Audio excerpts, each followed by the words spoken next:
Salam sejahtera dan selamat datang sekali lagi di channel ini Current Sphere MY. Baiklah, apakah isu panas yang bakal kita kupas pada video kali ini? Isunya adalah, adakah politik Sabah sedang menghadapi krisis integriti?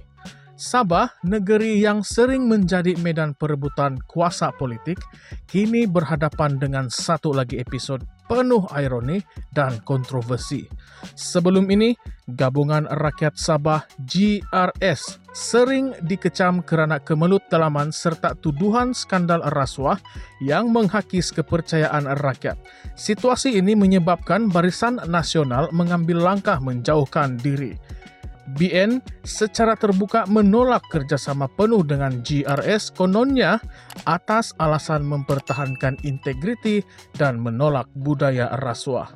Namun, perkembangan terkini mengubah segala persepsi ini.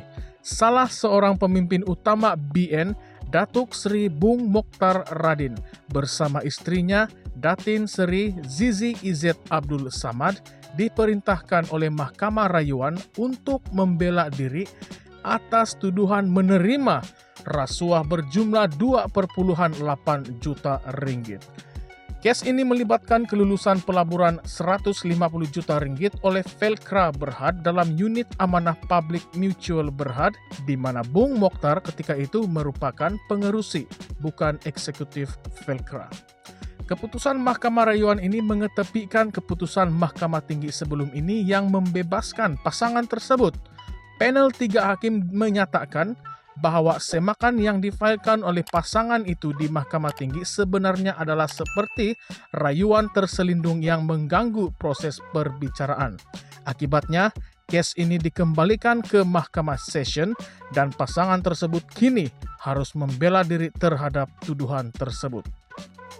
Ironi besar yang timbul di sini ialah bagaimana BN yang sebelum ini lantang menolak kerjasama dengan GRS atas alasan integriti, kini terpalit dengan isu rasuah melibatkan pemimpin utamanya sendiri. Jika GRS dituduh gagal mengawal budaya rasuah dalam gabungannya, bagaimana pula BN boleh menjelaskan situasi di mana pemimpin mereka sendiri didakwa menerima suapan? Dalam kes ini, Bung Mokhtar didakwa menerima wang tunai 2,2 juta ringgit dan 262.500 ringgit sebagai dorongan meluluskan pelaburan Felkra. Istrinya, Zizi Izzet, pula menghadapi tuduhan bersubahat dengan suaminya dalam kes tersebut. Wang suapan ini didakwa diterima melalui ejen pelaburan di Public Bank Taman Melawati pada tahun 2015. Beliau juga dituduh menerima wang tunai sebanyak 337.500 ringgit daripada perundingan unit amanah Nurhaili Ahmad Mokhtar pada 19 Jun 2015 di lokasi yang sama. Sementara itu, Zizi menghadapi 3 pertuduhan bersubahat dalam kesalahan ini. Pada tahun 2022, Mahkamah Session memerintahkan pasangan ini untuk membela diri selepas pendakwaan berjaya membuktikan kes prima facie. Namun, pada 7 September lalu, Mahkamah Tinggi membebaskan mereka melalui permohonan semakan. Kini pula, dengan keputusan Mahkamah Rayuan yang menetapkan 5 Disember untuk pengurusan kes di Mahkamah Session, perjalanan kes ini nampaknya masih jauh daripada selesai.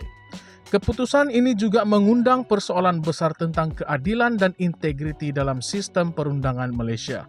Dalam hujahnya, Hakim Zaini menyatakan bahawa hak untuk perbicaraan yang adil perlu seimbang antara pihak pendakwaan dan pembelaan.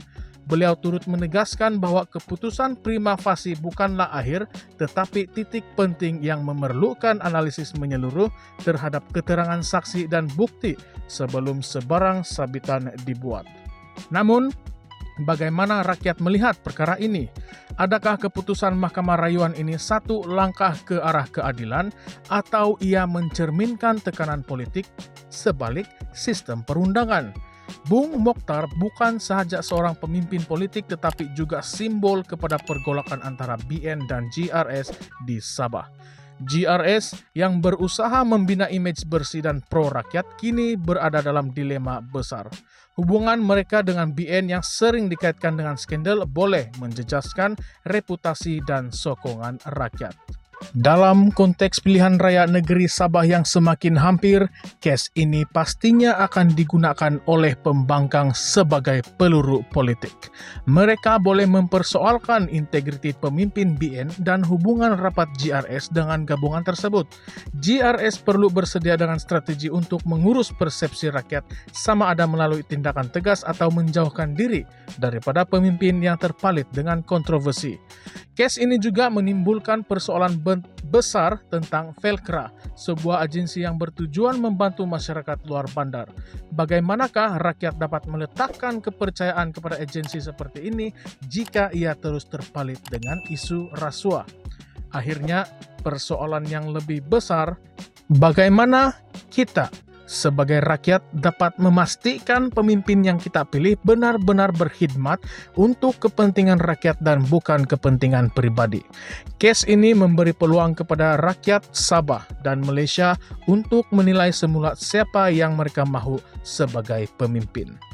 Adakah keputusan ini akan membawa kepada keadilan sebenar, atau adakah ia hanya sekadar satu episod dalam drama politik Malaysia? Kongsikan pandangan Anda di ruangan komen dan jangan lupa untuk like, subscribe, dan tekan lonceng untuk terus bersama Current Sphere MY dalam mengupas isu semasa yang mencabar minda kita semua. Baiklah, sekian, terima kasih.